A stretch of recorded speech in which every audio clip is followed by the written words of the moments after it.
So good evening and welcome to our second of Self-Care and Social.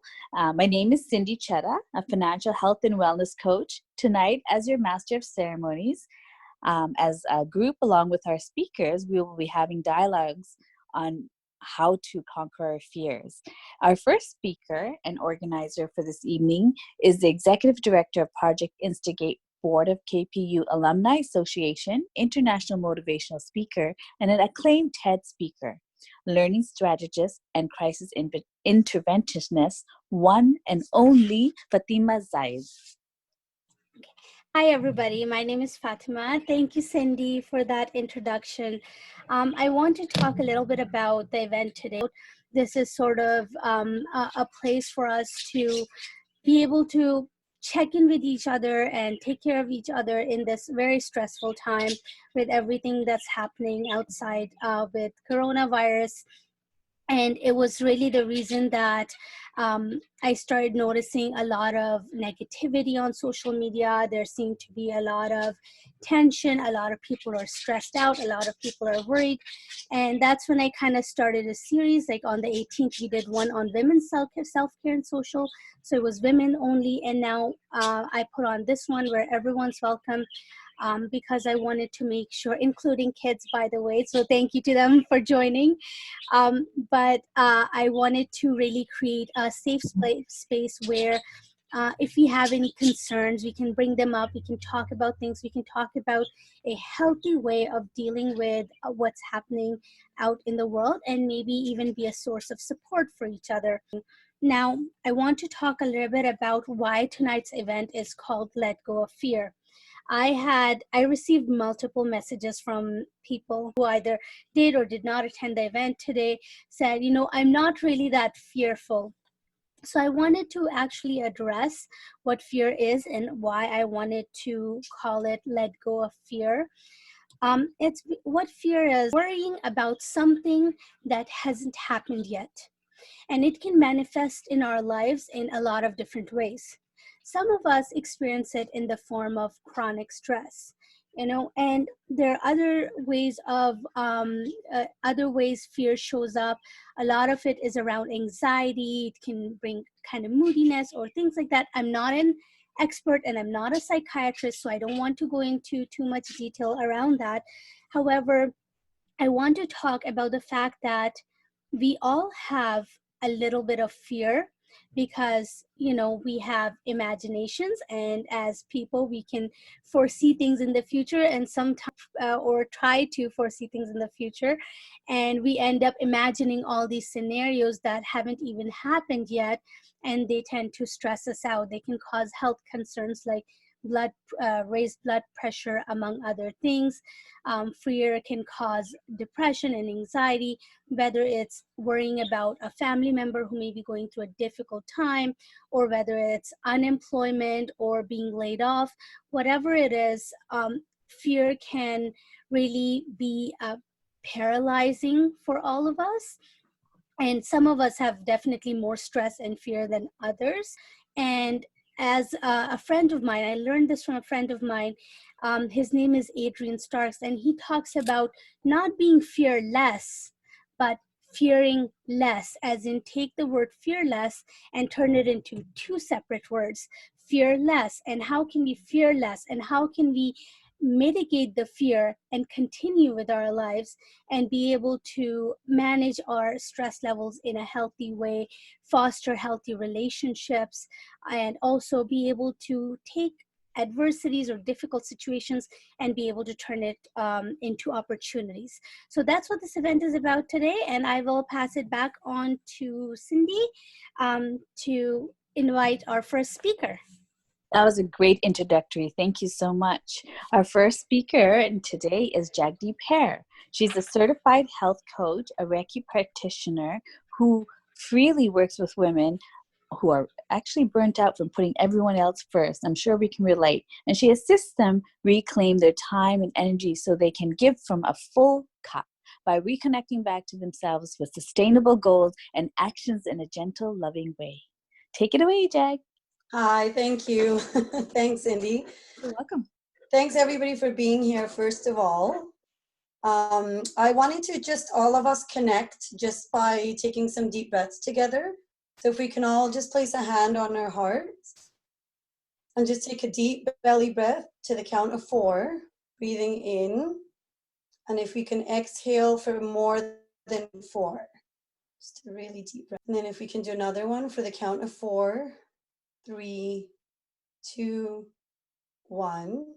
And then exhale for 1, 2, 3, 4, and more. And then we'll do one more. 1, 2, 3, 4.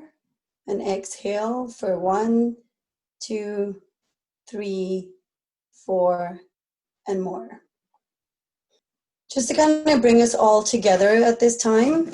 It's pretty high anxiety out there, panic and fear. We're all really fear-ridden right now, and rightly so.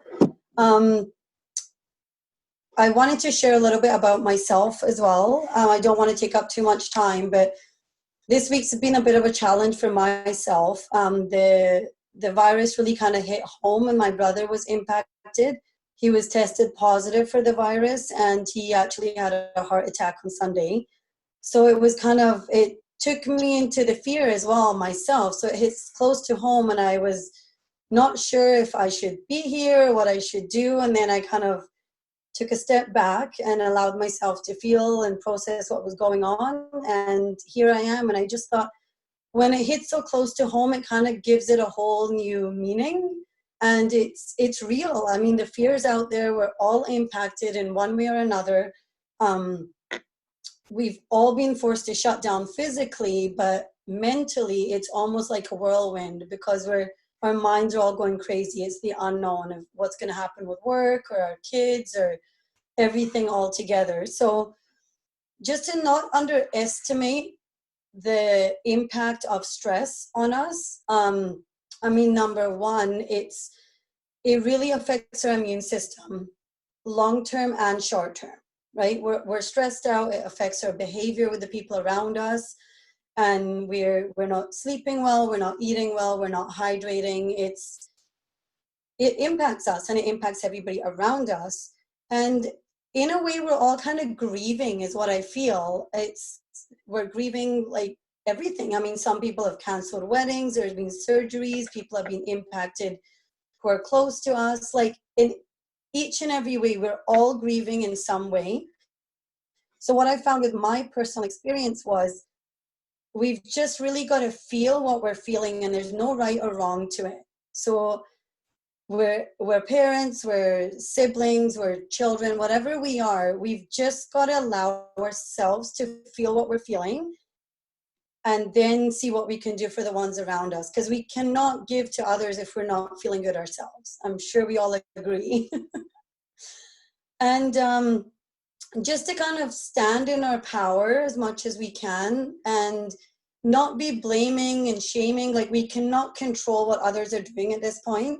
We can control ourselves, because I know we're getting, a lot of people are getting wound up, other people should be doing this or doing that. All we can really do at this time is control what we can do and how we can be with the people around us, because our energies, as we know, are so strong. It's like when we walk into a room and someone's angry, we all feel that energy. And same when someone's happy, like we walk in, it's contagious, we all want to be around them. So just kind of being aware of our own energies and what we can do with ourselves and what we can give out, and just kind of let's all be there for each other and be compassionate and let people do what they're doing, because we cannot control what others are doing, but we can control how we react to it. So I had a few things that I wanted to share with you guys, just little pointers or ideas that what we can do in this time. I mean, gyms are closed, appointments, everything is shut down. So some ideas I wanted to share were just, if you're into health or fitness or whatever it is, there's a lot of YouTube videos, as we know right now. But aside from that, just to maybe have a partner, or a friend, or someone that we can connect with to just kind of hold us accountable, or even just check in with us. Because right now there's a lot of people feeling alone. Myself, today I had 4 between clients and friends call me and just say, I'm really struggling. And I think we all are, but it takes a lot of courage to reach out and say, I'm struggling, because we all feel we have to be strong. And I mean, I have 2 kids myself, and I'm a single mother, and I feel like I have to be the rock for my kids. But when this happened with my brother and with my family, I let myself have a cry, and I let the kids see that mom's human too. Because we try and just be perfect and everything's good, but if we don't show our kids emotions either, we're almost putting them at a disadvantage of everything's always perfect and we're not allowed to be human almost, but we are. So, so just have a friend or a partner, someone we can check in with, or if we want to do a workout. I know we're supposed to be social distancing, so we all have our own views on that. But even for ourselves, that we can go out and connect with nature, like with myself, that's a really big thing that I do, is just go for a walk, go in the trails, just be around nature, be around water as much as we can, obviously, at this point. I mean, even having a 15 to 30-minute task that we've been trying to accomplish, but we're not getting around to, because we're just, we'll do it after this, or we're just not today. If we just set 15 to 30 minutes and just start the task, because once we start, we're going to want to finish it. So that, and also a big one I find is when we're always around each other, especially right now, some of us need space. Like, we're not used to being around our spouses or our kids or family 24/7. So if we need space or we need to get away, instead of, I mean, the way we say things always is, it makes a difference. And we could say the same thing and we could say it in 2 different ways. So if we need space right now, maybe just say, look, I just need some time to myself. It's got nothing to do with you. Because a lot of people take that personally, like, I don't want to be around you right now. But it's not. We're all struggling, right? We all need some time to ourselves. Like, I do that with my kids myself. I just need 15 minutes to breathe. And it's not that I don't like them, but hey, I need my space. I love me as much as I love you guys. So I think it's really important for us right now to give ourselves what we need, so that we can give our kids and our families and our loved ones what they need. Another thing I wanted to share with you guys was, I don't know, journaling. I never used to journal, and now journaling is my savior. Like, I just love to just write my thoughts down, write down what's going on. And what I like about that is there's no back and forth. Like, sometimes we don't really want to hear what the other person has to say either, because we're told, well, that's okay, you don't need to feel that, or it's, whatever it is. When we write things down and we get it out of our brain, it's a different kind of release than when we talk to someone. And it's great to get another perspective, but it's also great to just get it out and you're just allowed to feel what you feel. So that was a big one that I like to do. And also another one is voice notes. In your phone, we all have phones. So if you feel like you can't express yourself to someone on the phone or who you're around, just voice note yourself. Send yourself a message. Just say what you want to say into your phone so that you get it out. Because the more we're holding on to things, the heavier it's getting. Yeah, so it's just really important to get out right now what we're feeling, allow ourselves to feel what we're feeling, and whatever we need to do to make that happen. So basically, stand in our power. Let's get control of what we can at this point, and really just kind of be there for each other and be there for ourselves, more importantly. And another thing, we are all bombarded with news around us right now. I just wanted to say, just choose your resources. Like, choose whatever we want to watch. Watching the news 24/7 is not going to get us mentally in a good place. So kind of, let's just be aware of what we're putting into our minds and where we want to be with this whole pandemic that we really have to get through. I just wanted to kind of leave with a little quote that I read this morning. We get to control where we place our attention and the quality of our attention. I really loved that, because it's really important where we focus our time and energy. So yeah, there we have it. Thank you so much. I know something comes up for me is I only watch the news in the morning, and if I need to know something, it usually comes up or someone will tell me. That's how I feel.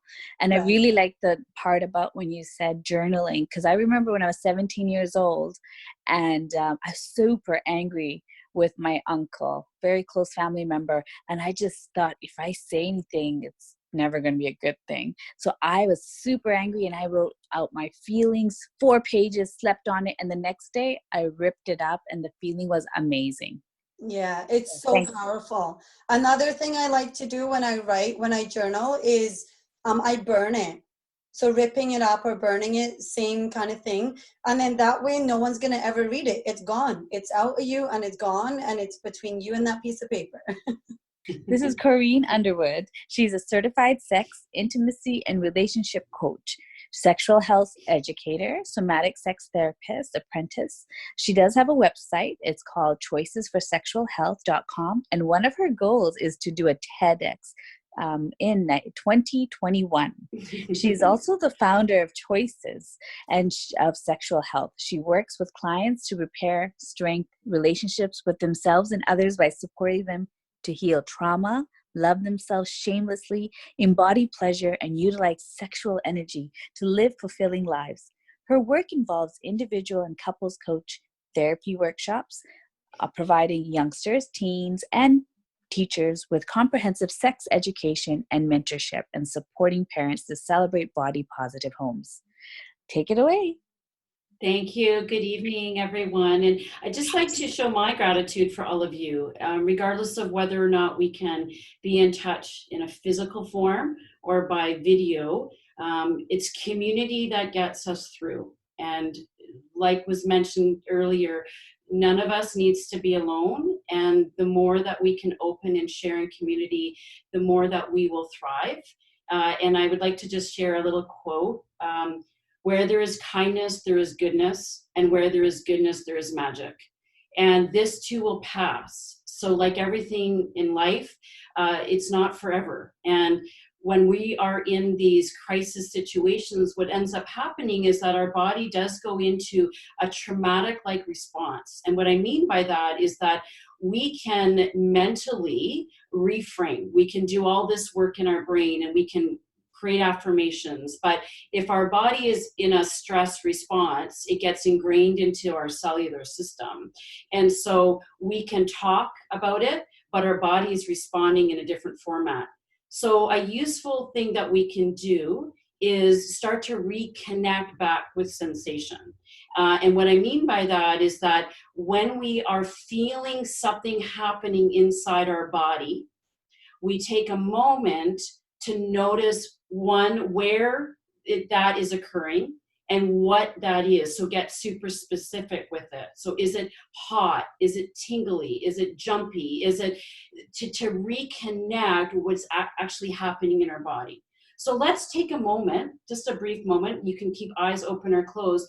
And I invite you to place your hand at some place on your body and just say to yourself, acknowledge inside your head, first, gratitude for your body being here right now in this space, and just take notice of what's happening inside and where you might feel sensation. Where is it in your body? And give that sensation a name. And once you've acknowledged that sensation, I invite you then to thank that body part for telling you what it needs. And when you're ready to come back to the space, I invite you to do so. Thank you. And so what I'm going to talk about tonight is strategies for maintaining healthy relationships through this crisis time, but and beyond. So just like that little exercise that we had, although short, what can happen is that when we are in a stress-like state, we then tend to disconnect from emotion. We tend to disconnect from sensation. And so it causes our body and our whole state to react. So becoming reactive to situations rather than actually being able to be self-regulated and grounded and work through it in a relaxed state. So The first step is I encourage you to frame things in the I perspective. And what I mean by that is being accountable for what you are feeling. So if we bring this into a relationship, and what I mean by relationship, it can be a marriage, a partnership, it can be a parent-child situation, it can be with someone that we're caregiving, like perhaps another adult in our household, or grandparents or extended family, or even people that we are working with, particularly now if we're working online still, or if we're a caregiver, is that when we are in a situation that is uncomfortable to us and we need to communicate it with that other person, is choosing the right time. And what I mean by the right time is a time that is relaxed, is that you feel relaxed, you've created grounding in your body, but also being mindful of and respectful of what's going on for that other person. But presenting opportunities, so presenting opportunity by engaging with them, saying there's something that is important to me that I would like to talk about. And then when you have that conversation, to frame from the perspective of I. So I am feeling scared. I am feeling nervous. I am feeling uncomfortable with the situation. When we frame from an I perspective, we're then able to, people can relax more because they don't feel it's directed at them, right? We're taking responsibility for ourselves. The second thing is to establish boundaries. And we hear that floating around a lot in today's society. And unfortunately, I think it's overused because we tend not to really then know what that means and actually put it into action.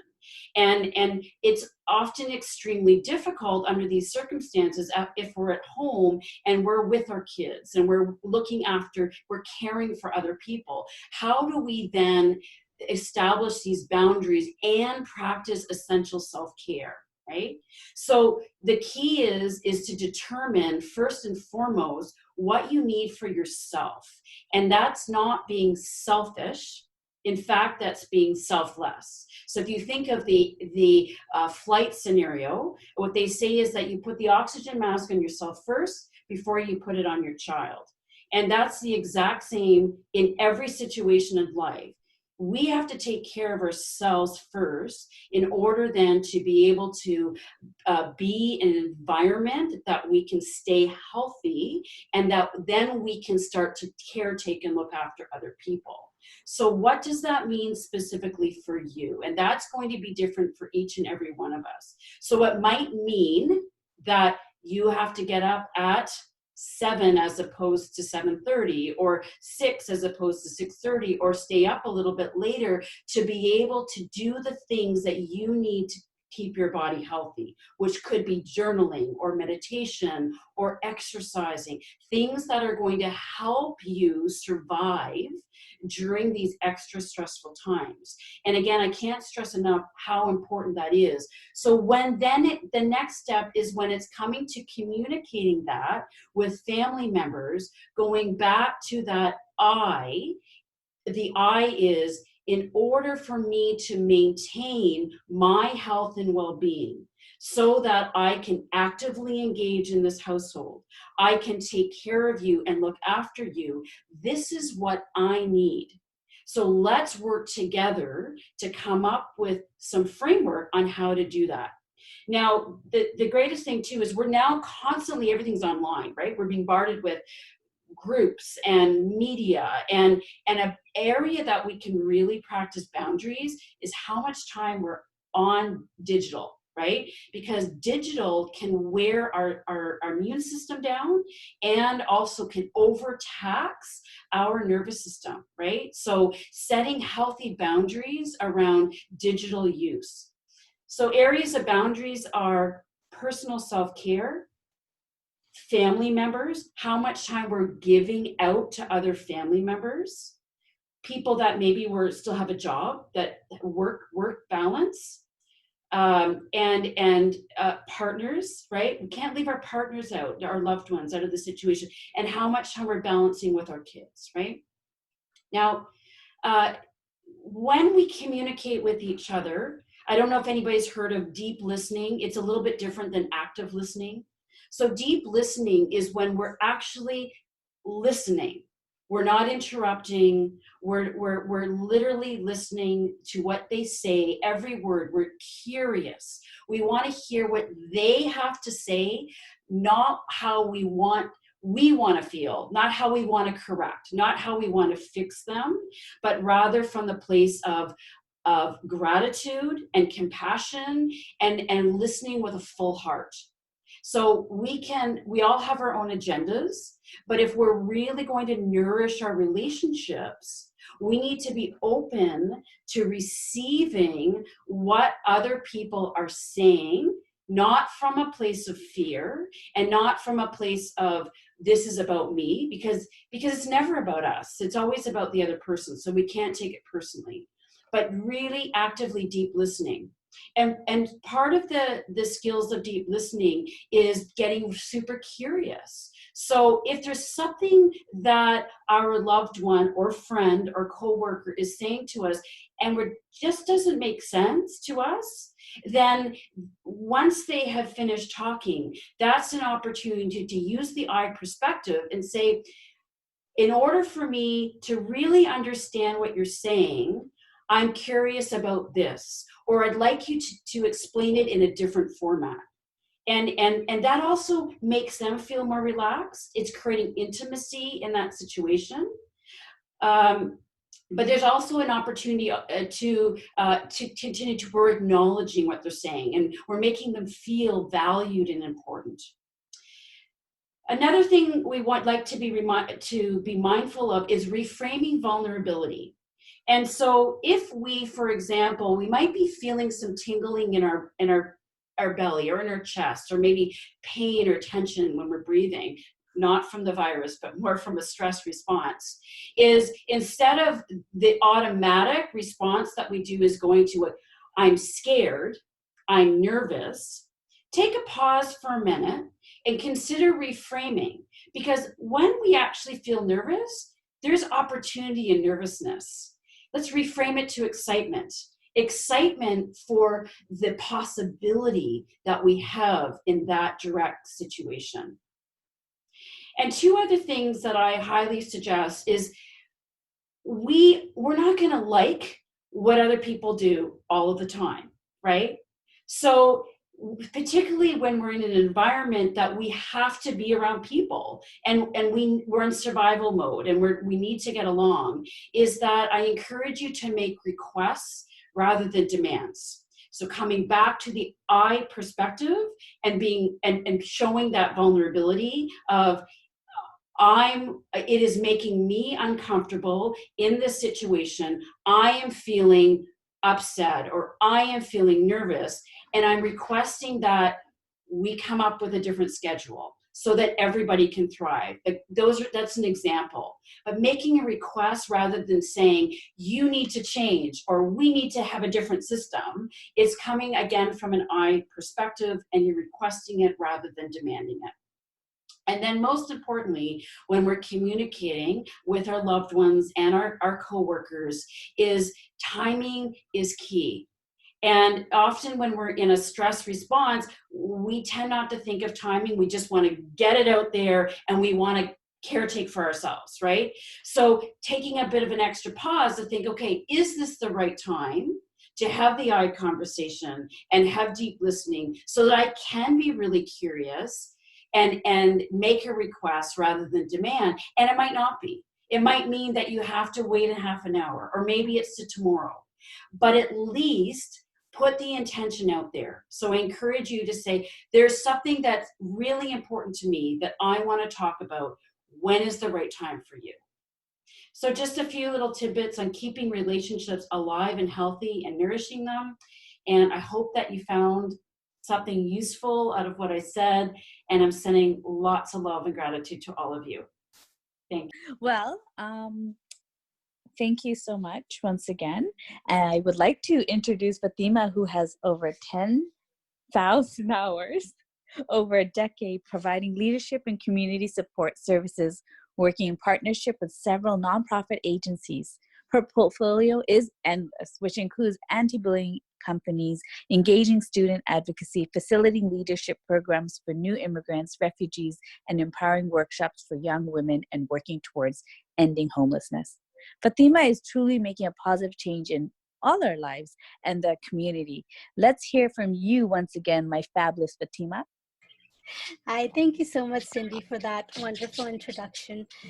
So one of the things that I really want to talk about, and I'm gonna have to apologize, my birds right now, they want to compete with my voice, so I will do my very best. Basically, I wanted to talk a little bit about opportunities and build on that and talk about how we can turn difficult situations or adversities or obstacles in our lives into opportunities. But I feel like before I get there, I need to set some groundwork.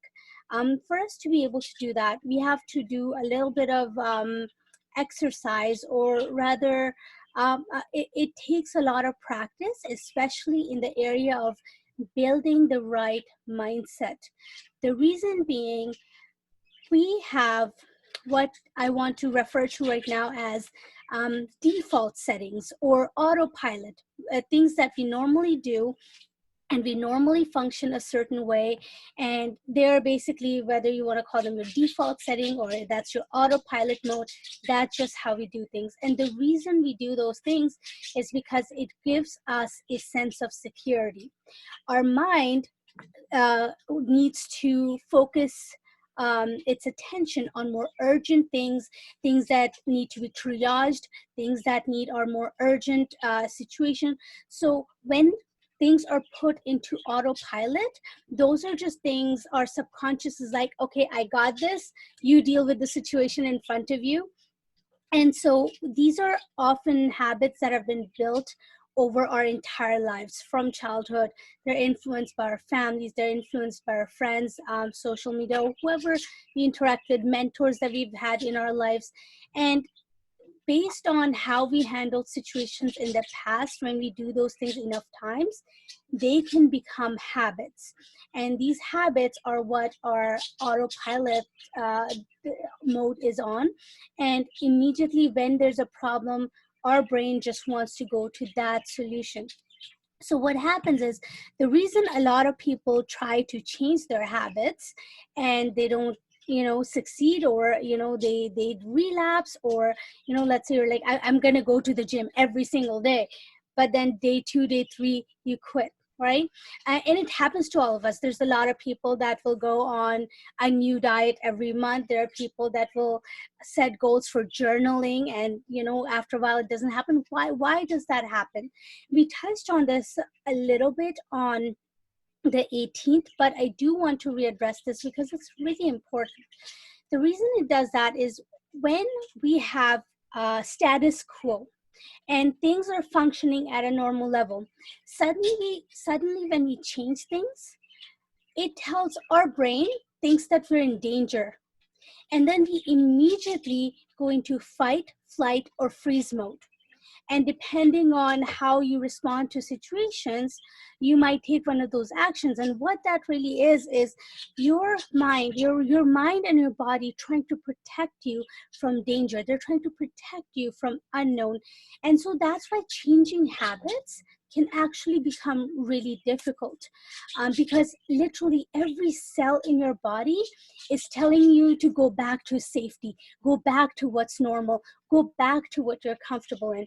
And so whenever we decide to make major changes in our lives, it's really important that we have the right support systems in place.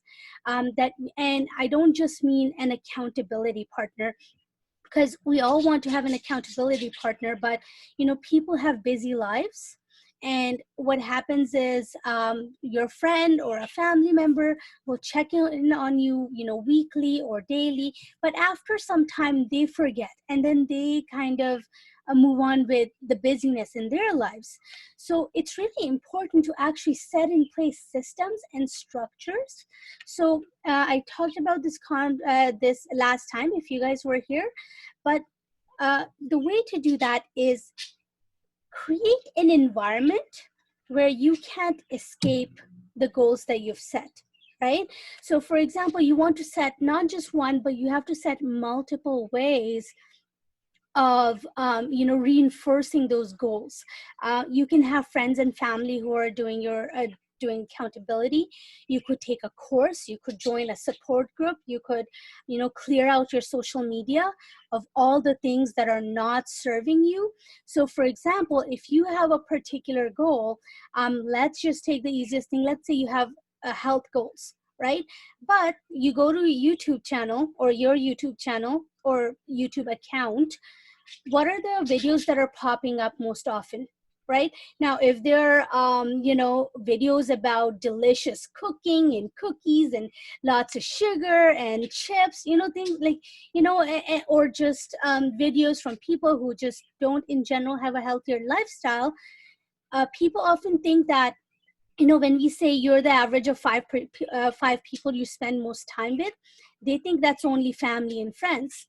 But the people you're spending time with on social media have just as big, if not more impact, because how often are you having communication with a friend or family directly face to face versus how often is this device in your hand and how often are you checking it? Oftentimes when we wake up in the morning, this is the first thing we look at, and when we're going to sleep, this is the last thing that we look at, right? And so what's happening in here, every single thing on your news feed, every single thing that's showing up on your Facebook, the events that you're being recommended, the videos you're being shown, all of these are influencing your thinking. And so it's really important to frequently go back and polish your social media and basically focus on one goal at a time, because the fewer goals you have, the more energy, mental and physical, that you can put into achieving those. If you have too many goals, you're going to spread your energy thin. And I don't just mean the physical time it takes to do things, but also just the mental energy on the amount of things that you have to think about.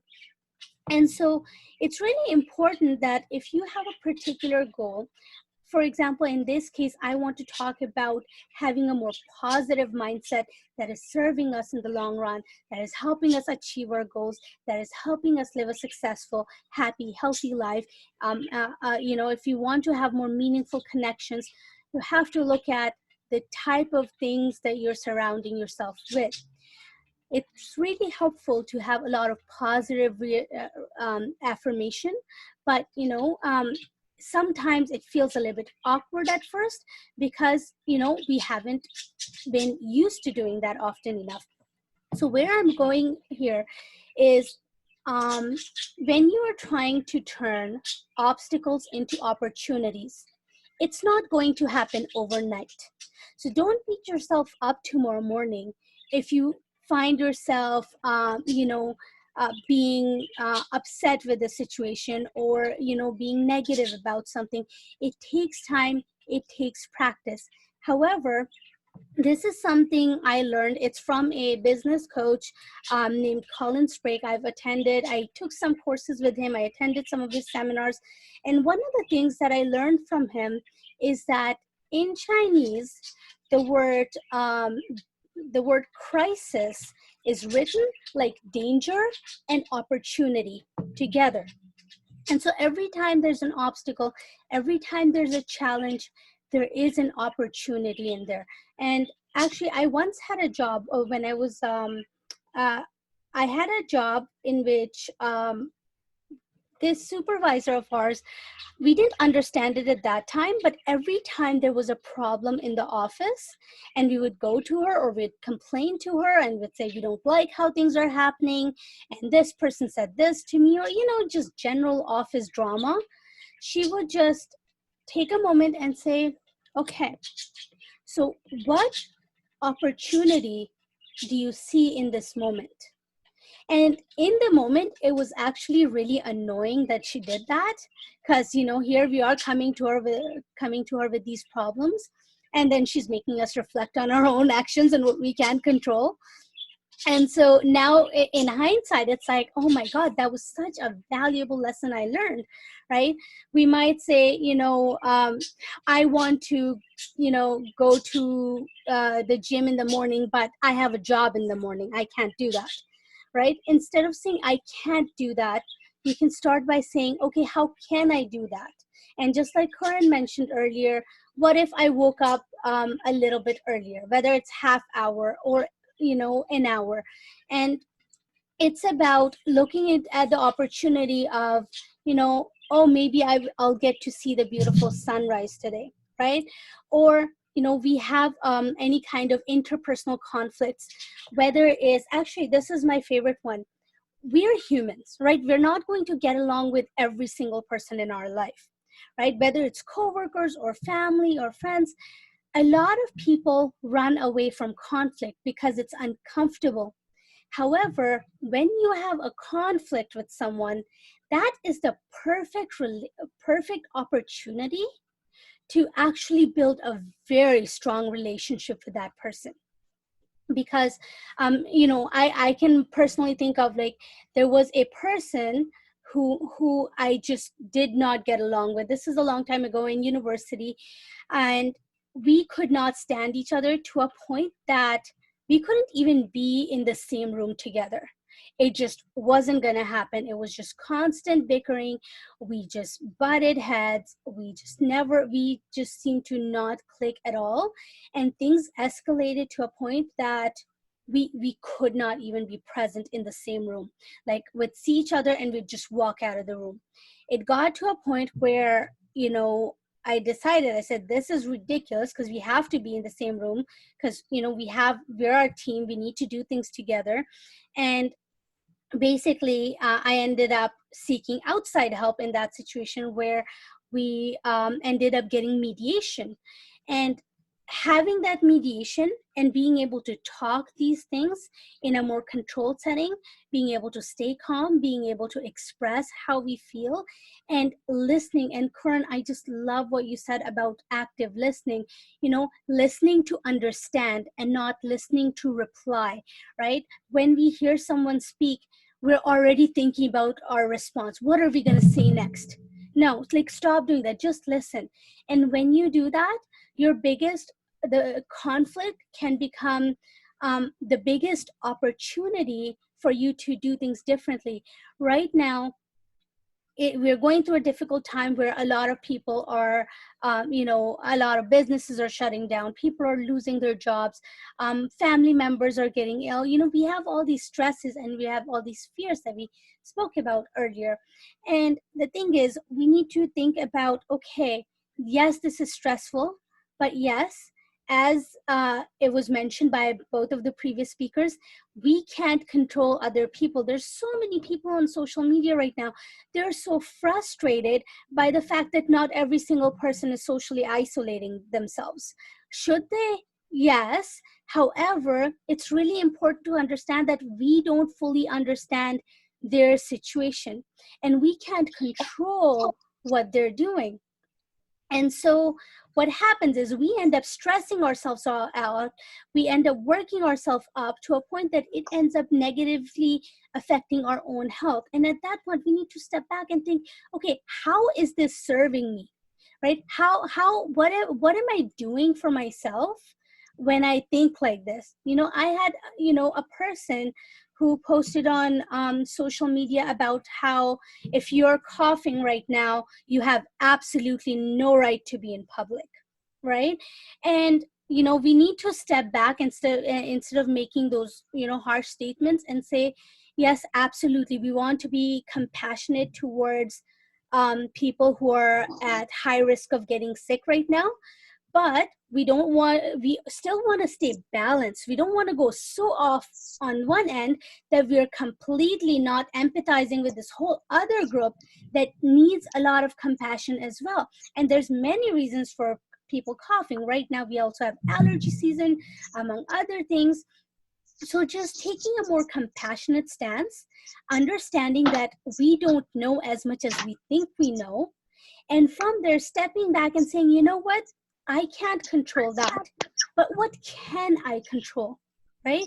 Anytime we get frustrated by a situation, it's really important to step back and say, okay, I can't control this situation, but here's what I can do. And a lot of the times what helps is to not say, I can't do this, I can't stand this, why is this happening? Instead, change your wording to, well, what can be done in this situation? How can I achieve this? If I'm off work right now, what is this an opportunity for? Maybe it's an opportunity to just spend more family time right now. Maybe there's actually a lot of people, I can't remember the statistics on this on top of my head, but there's a large percentage of people who get laid off, or they lose a job, or they get fired, and then a few years down the road, when you ask them about it, they say losing that job was the best thing that could have happened to me. But in the moment, it was really hard, right? So we really need to give ourselves time. We need to be compassionate with ourselves. One of the things we talked about on the 18th, and I think it's worth repeating, is that, self-care is really important, but self-care is not just getting massages and going to spas. It's more than that. It's about, what are you saying to yourself? What is the voice in the back of your head saying? Like, it's about, being grateful for what we do have. It's about positively, or saying positive things to ourselves, reminding ourselves of, how good we are, what our skills are. Just stand in the mirror and tell yourself that you're beautiful every day. Most people just don't do enough of that, right? And a lot of this, I've actually, I mentioned earlier about the total makeover challenge that I'm doing. And these are some of the things that I've also learned through this. So as we go through life, we have different experiences, and everything is a building block for us to better ourselves. And I think I'm out of time, so I will sort of summarize, but I hope that I was able to get my message across clearly. But it's really important that instead of complaining about things, that we be solution focused. Instead of stressing about other people's actions, we should think about, okay, what can we do right now that is going to have the most impact? And not thinking too far into the future about what could happen. It hasn't happened yet, right? Focus on the present. Every a few hours or multiple times a day, take time out to just ground yourself and just to be mindful. Think about how you're feeling. Think about your environment, just where you are right now. Because, thinking ahead about something that's not happened, it's not very helpful. And instead, what we need to do is worry about one action at a time. So what is the next step that I can take right now? What is the next thing that I can do right now to get me forward? And the important thing is to take action, right? We, instead of just overthinking and getting too deep in your head and spiraling out of control, because we tend to do that, right? We are very good at overthinking. So focusing on one action at a time and taking it one step at a time, and just, instead of complaining, being solution focused and thinking back about what are the opportunities that are available to me right now. And one of my coworkers, actually, I was having this conversation with her a few days ago, and she said that with the whole issue around the coronavirus and a lot of countries just shutting down and going on complete lockdown for the first time in I can't even remember how long. And I was blown away to hear this, because, for example, in China, there's so much pollution that they can't even see their sky. However, because of what's happening, and the reduction in pollution, more people staying at home, us spending more quality time at home, businesses, which is, I guess, that's not, an ideal thing, that businesses, have shut down, right? But again, opportunity and adversity. For the first time ever, China can actually look up and see their sky. So it's actually done some good for the environment, right? So anyways, that's where I will leave it with. However, if there's a particular situation in your life right now where you feel like there's a block, or you feel like you're kind of stuck, feel free to post this to our group. I do want to emphasize that, we want to maintain a safe and respectful atmosphere, and so active listening. So let's say you pose a problem, we want to really listen to understand the problem, but when people are possibly offering solutions, we also want to really listen. We don't want to interrupt people and say, yeah, no, I tried that doesn't work. Just listen, because what you're saying could actually trigger another idea in someone else's mind, and that could end up helping someone else, right? We never know. So respect on both ends, but yes, I'm open to any questions now. And if you want to pose a scenario or an aspect of your life or anything where you're stuck and you want us to help possibly pose some solutions, the floor is open for that as well. Well, I'd like to wrap things up now and thank everybody for joining our event today. And I really want to appreciate everybody by clicking our wonderful supporters and who spoke today, maybe on Facebook business page, and leave a positive review. Also, it's important because, for instance, Jagdeep and Corinne have graciously shared their knowledge and also encouraged them to come back to our events in the future to support their business so they can continue to do what they do best. Lastly, let's look for a survey in your email, complete and respond immediately. And we're always open for suggestions for future events. Thank you.